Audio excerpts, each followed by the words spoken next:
NSC Fan TV. I'm here with Duncan. Duncan has opinions. I guess the first. Hello. Hello, Scott. It's Nice good to see you, friend. Yeah. I guess my first question, and we're just gonna let this roll. But my first question is Taylor Washington's goal. Well, I I thought when Taylor came on, I was like, oh, this is interesting. We're gonna play with him as like a winger. Yeah. I was like, that's interesting. That's good. That's a good move. Yes. I like that. And then we started to defend a lot. A lot. So I'm going to share with you, Andrew was sitting next to me, and Andrew said to me, I think that this was not an offensive. Yeah. This was not an offensive substitution. I thought, this is an offensive substitution. But it turned out to be we had 5 at the back then. Yes. And so, but then Taylor was pushing on, which I thought was great. Yes. And I was actually, in fact, when he scored his goal, I was like, Taylor, you're 10 yards too far on. Like, you need to be dropping back 10 yards. And then all of a sudden if this was a defensive sub, you need to be back, exactly, bud. Yeah. And then all of a sudden he's in the box, like on the penalty spot, and like scoring a goal. Bless him. I think that's something we probably need to explore, actually. Like yes, Lovitz and Washington, like on that left-hand side, like overlapping each other and stuff. I thought that was interesting. I think that could be, yeah. I like that. I do. Like, just tell Taylor, just run up and down, and like on the left-hand side. And I think that could be good because when he's much more defensive than Schaffelberg. Schaffelberg. Yeah. And yet he can really put in a cross, and he can like. That yellow card he got was bullshit as well. Yes, it? it was. Like, geez, well, Louise. you saw it maybe a little bit more clearly than I did because it's closer to he you. Didn't have anywhere to put his foot near the nice seat. But I think it was yeah. I think the referee decided that he'd stamped on it or something. Yeah, it's what. But why? You're not stamping on somebody when your foot's going down naturally. Yeah, it slid under where you're. Yeah. You were coming down. There's no other place for you to go. I thought it was bullshit. Anyway, that was a nice goal. I thought that the first half was so slow. It's really slow. And then, but I was like, oh, we've got this, to be honest, because this is the way that Gary plays. Like, we'll go slow.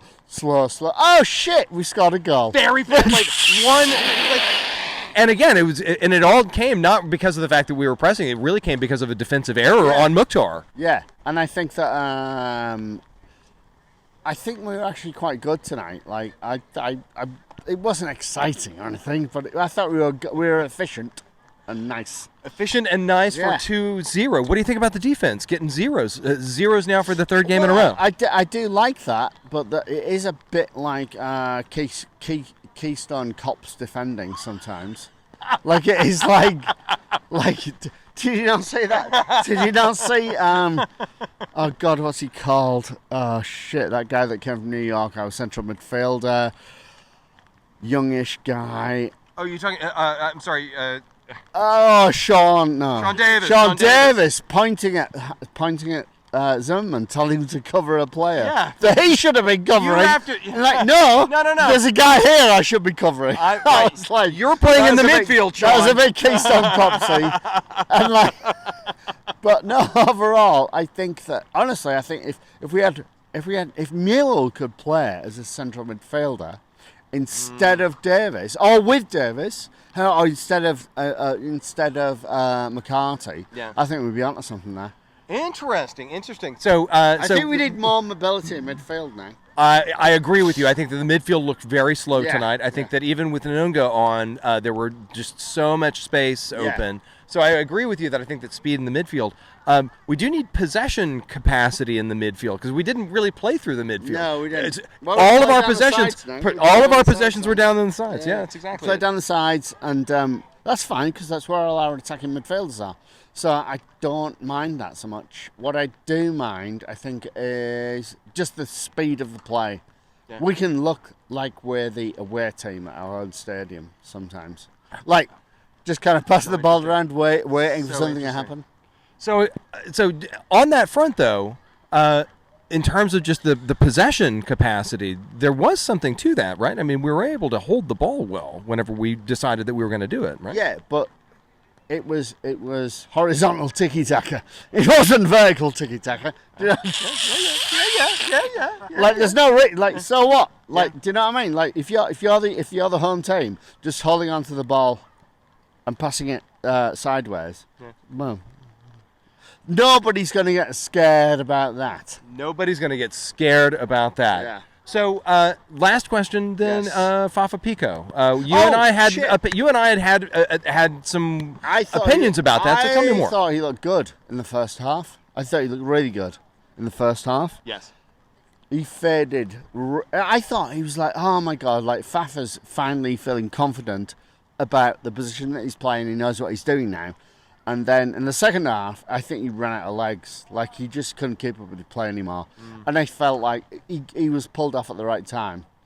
I mean, if that's not an unusual way to treat somebody. But he was pulled off at, like, right at the right time when he was fading and his tricks weren't... He wasn't trying anymore. No, that's wrong. That's the wrong thing to say. He wasn't not trying. He was just unable to fulfill what he was doing in the first half. And so I was quite impressed with him, to be honest.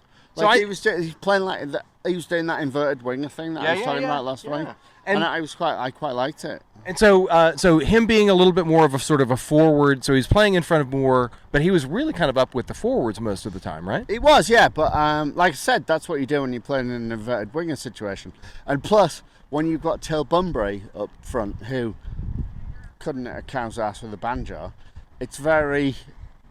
You need somebody who can finish. You need someone who can finish. And I thought that Pico and Bunbury actually had some pretty good communication there too. So I thought that they played well with each other. Okay, I think that they're on different levels, to be honest.